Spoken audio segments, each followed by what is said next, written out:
సుమన్ టీవీలో మీ business promotions కోసం ఈ కింది నెంబర్ను సంప్రదించగలరు.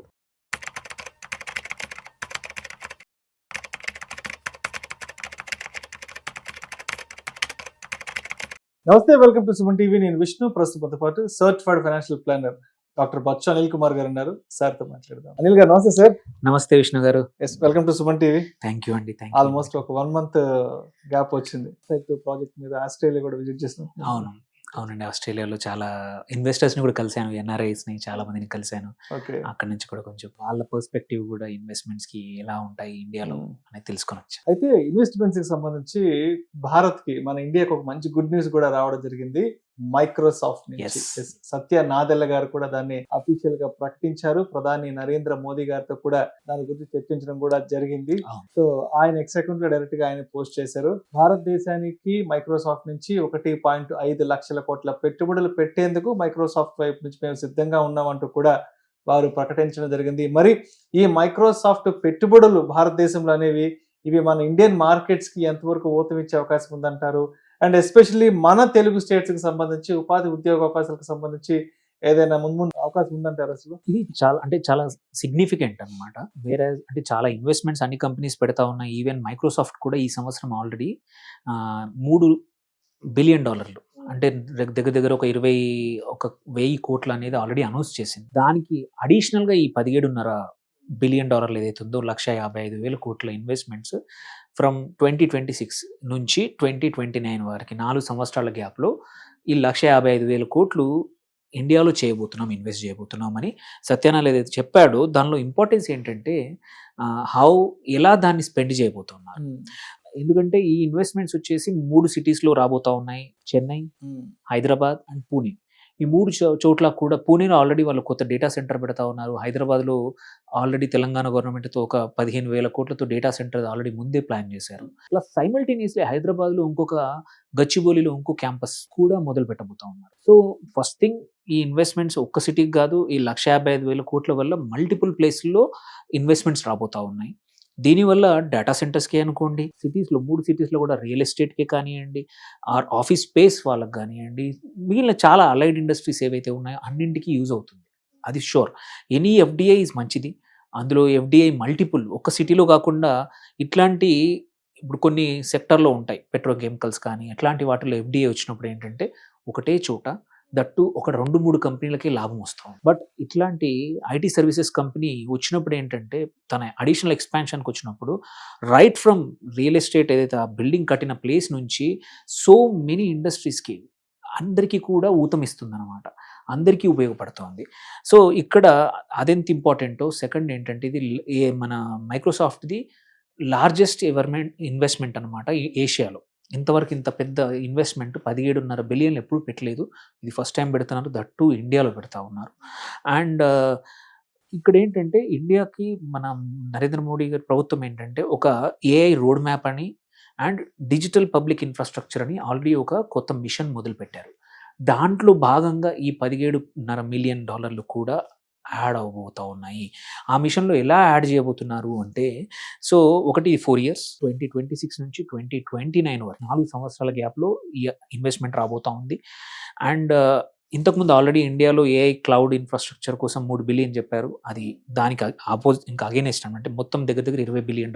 ఇందులో 2 or 3 very important things which are మనకి ఇంపాక్ట్ అయ్యేది ఏంటంటే, ఒకటి hyper scale cloud plus AI infrastructure ఈ 3 సిటీలో రాబోతా ఉన్నాయి.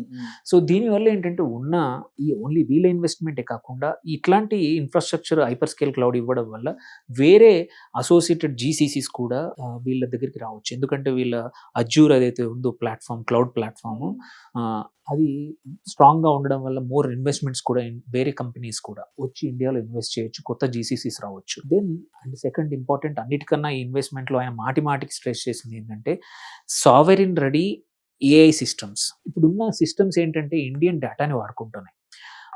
వాళ్ళ ఏఐ సిస్టమ్స్ని ట్రైన్ చేసుకోవడానికి మన ఇండియన్ యూజర్ డేటా వాడుతూ ఉన్నాయి కాబట్టి, కానీ మన ఓన్ అంటే మన దేశంలోనే డేటా ఉంచుకొని రెసిడెన్సీ అంటాము, డేటా రెసిడెన్సీ కానీ మన ఓన్ డేటా మన ఓన్ మంచి అవసరాల కోసం వాడట్లేదు. అది they want to do in the Microsoft. So sovereign ready AI systems ఏదైతే ఇండియన్ డేటా అండ్ రెగ్యులేటరీ నామ్స్ని రెస్పెక్ట్ చేద్దామని.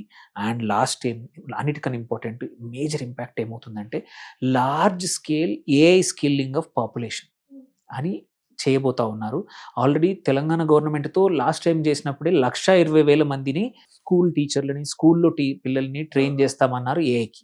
బట్ ఈసారి ఇంకా మచ్ బిగ్గర్ స్కేల్ ఈ 17.5 బిలియన్తో మొత్తం ఇండియన్ సిటిజన్స్కే కానీ వర్క్ ఫోర్స్కి కానీ వాళ్ళ ఏఐ నేర్పించబోతా ఉన్నారు. లార్జ్ స్కేల్ స్కిల్లింగ్ కూడా జరగబోతుంది. ఓన్లీ ఇన్ఫ్రాస్ట్రక్చరే కాదు, ఈ ఇన్వెస్ట్మెంట్తో స్కిల్లింగ్ కూడా జరగబోతోంది.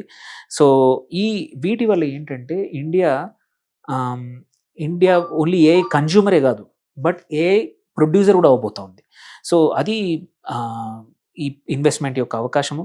దీనివల్ల నేను చెప్పినట్టు 3 చోట్ల డేటా సెంటర్స్ అండ్ క్లౌడ్స్ పెరుగుతాయి, Chennai, Hyderabad and Pune.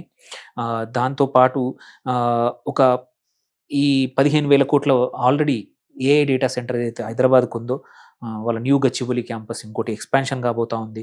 And government existing వాటితో కొలాబరేషన్స్ చేయబోతున్నారు. ఈ 15,000 చాలా స్టేట్స్కి వాళ్ళు ఏఐ వాళ్ళ ప్రాసెస్ల్లో వాళ్ళ ఐటీ సిస్టమ్స్లో ఇంటిగ్రేట్ చేయబోతోంది మైక్రోసాఫ్ట్ ఈ ఇన్వెస్ట్మెంట్తో. సో ఇది తెలంగాణకి ఏంటి యూజ్ అంటే మనం లైక్ వేరే ఆంధ్ర తెలంగాణలో ఉన్నప్పుడు ఒకటి ఏఐ సెంటర్ ఆఫ్ ఎక్సలెన్స్ అని రాబోతా ఉంది మైక్రోసాఫ్ట్ డబ్బులతో.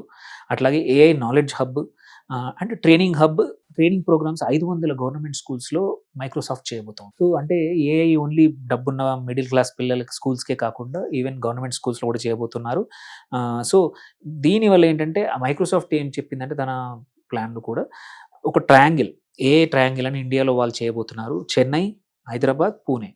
సో వాళ్ళ ఏఐ కేపబిలిటీస్కి ఈ ట్రయాంగిల్ చాలా ఇంపార్టెంట్ అవ్వబోతుంది అనేది గ్లోబల్ వాటికి కూడా అని చేయబోతా ఉన్నారు. సో దీనివల్ల ఏంటంటే జాబ్స్ పక్కా పెరుగుతాయి.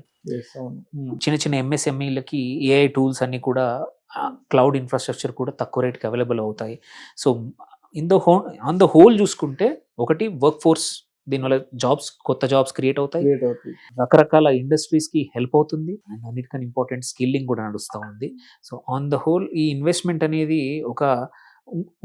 ఇంకో కాంటెక్స్ట్ ఇంపార్టెంట్ ఏంటంటే లాస్ట్ 1 or 2 years నుంచి మన ఎఫ్ఐఐ ఇన్వెస్ట్మెంట్లు వెళ్ళిపోతా ఉన్నాయి. వాటిని కౌంటర్ చేయాలంటే మంచి స్ట్రాంగ్ ఎఫ్డిఐ రావాలి. స్ట్రాంగ్ ఎఫ్డిఐ వచ్చిందంటే అది కూడా at the end of the day dollar రూపంలోనే రెవెన్యూ వస్తుంది. సో ఇన్వెస్ట్మెంట్ వస్తూ ఉంది. సో ఇది ఇంకో రకంగా కూడా చూస్తే ఎఫ్డిఐ ఎక్కువ రావడం వల్ల మన ఇండియా యూఎస్డి ఏదైతే ఉందో లాంగ్ టర్మ్ లో దానికి కూడా ఒక రకమైన బెనిఫిట్ అనమాట. So it's a confidence actually. ఇంత పెద్ద నియర్లీ $20 బిలియన్ ఇన్వెస్ట్మెంట్ ఒక కంట్రీకి వస్తోంది అంటే ఇట్ షోస్ దట్ మన జీడిపిఏ కానీ మన కంట్రీ ఇన్హరెంట్ స్ట్రెంగ్తే కానీ మన వర్క్ ఫోర్స్ కేపబిలిటీ కానీ. So on the whole this is a మంచి న్యూస్. అండ్ ఇది ఒకటే కాదు, ఈ వారంలో ఇంకొక 4 ఇన్వెస్ట్మెంట్ కూడా ప్రధానమంత్రి మోడీ గారు అనౌన్స్ చేశారు. సో అందులో ఇది ఒక భాగం. సో అంటే ఇప్పుడు ఏఐ అనేది కంప్లీట్ గా లైమ్ లైట్ లోకి రావడం వల్ల ఉద్యోగ అవకాశాలు పెరుగుతాయే కానీ ఎక్కడ తగ్గడం అనేది, లేదంటే ఏఐ వస్తే ఏదో రోడ్డు మీద పడిపోతాం అనేది కొంత అపోహనకు వచ్చా, లేదంటే ఉంటుందా? కొంచెం ఫ్యాక్ట్స్ ఉన్నాయి, కాకపోతే అన్ని జాబ్స్ కి ఇది థ్రెట్ కాదు. దీనివల్ల యాక్చువల్లీ మన ఎగ్జిస్టింగ్ ఏవైతే మన సర్వీస్ బేస్డ్ ఎకానమీ ఉందో ఇది ఐటీలో ఎస్పెషల్లీ ఇంకా ఎక్స్పాన్షన్ అవ్వచ్చు, ఇంకా much more business across the world చేయగలుగుతాము. ఇట్స్ ఎన్ ఆపర్చునిటీ అండ్ ప్రతి ఒక్కరు నేర్చుకునే అవకాశం ఉంది. ఏఐ ఈజ్ ఓన్లీ ఎవరికో అంటే ఐటీలో డెవలప్మెంట్ వాళ్ళకే కాదు, చిన్న సర్వీస్ నుంచి ప్రతి ఒక్కరికి యూజ్ అయ్యే అవకాశం ఉన్న టెక్నాలజీ. దీన్ని అందరం నేర్చుకోవచ్చు. దీనివల్ల జాబ్స్ క్రియేట్ పక్కా అవుతాయి. ఎస్పెషల్లీ మనం గ్లోబల్ గా మనం ఆల్రెడీ ఒక బ్యాక్ బోన్ సర్వీస్ లో, ఐటీ సర్వీసెస్ లో. దీనివల్ల ఇంకా యాడ్ అవుతుందని తగ్గదు. Tier 2 cities లో ఎస్పెషల్లీ మైక్రోసాఫ్ట్ అజ్యూర్ ఏదైతే ఉందో అవన్నీ ఉన్నాయో ప్లాట్ఫామ్, దానివల్ల జాబ్స్ కూడా ఇంకా పెరిగే అవకాశాలు ఉన్నాయి, ఎంట్రీ లెవెల్ జాబ్స్. అంటే ఇప్పుడు మైక్రోసాఫ్ట్ నుంచి తీసుకొస్తున్నటువంటి ఈ డెవలప్మెంట్స్ ఏవైతే ఉన్నాయో, సో ఇవి కంప్లీట్ ఆన్ బోర్డ్ అవ్వడానికి ఎంత సమయం పట్టే అవకాశం ఉందంటారు? నెక్స్ట్ 2-3 years లో. ఎందుకంటే యూజువల్లీ ప్రైవేట్ సెక్టర్ టైం తీసుకోదు, బికాజ్ వాళ్ళు డిప్లాయ్ చేయాల్సిందే. అండ్ వాళ్ళు చెప్తున్న ప్రకారం $3 బిలియన్ ఆల్రెడీ ఈ ఇయర్ చేసేసారు. ఇంకా 17.5 బిలియన్ అనేది ఇప్పుడు మన నెక్స్ట్ జనవరి నుంచే మనకు స్టార్ట్ అవుతుంది వీళ్ళ నెక్స్ట్ 4 years. అండ్ ఆల్రెడీ మనం చూస్తాము మన digital market, Indian digital market eco system is the biggest. అందులో క్లౌడ్ అడాప్షన్ వద్దన్నా అయిపోతా ఉంది. అండ్ పబ్లిక్ ఇన్ఫ్రాస్ట్రక్చర్ ఎస్పెషల్లీ ఇవన్నిట్లలో ఏంటంటే మనది యూపీఐ కానీ, ఓఎన్డీసీ కానీ, ఆధార్ కానీ ఇంత స్ట్రాంగ్ ఎక్కడా లేదు. వాటికి కూడా ఈ adoption of and partnership with ఇట్లాంటి స్ట్రాంగ్ కంపెనీస్తో మంచి హెల్ప్ అవుతుంది. ఆబ్వియస్లీ మన వర్క్ ఫోర్స్కి ఇంగ్లీష్ స్కిల్స్ అన్నీ బాగా ఉన్నాయి, మనకి ఏం భయపడాల్సిన అవసరం లేదు.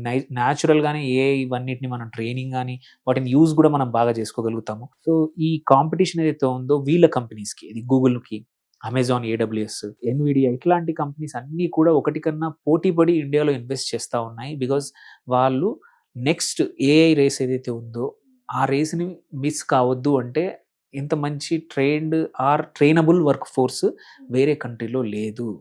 ఇంత పాపులేషన్, యంగ్ పాపులేషన్ ట్రైనబుల్, అది మన దగ్గర ఉంది. అది మనకు ఇప్పటికీ ఇంకా అడ్వాంటేజే.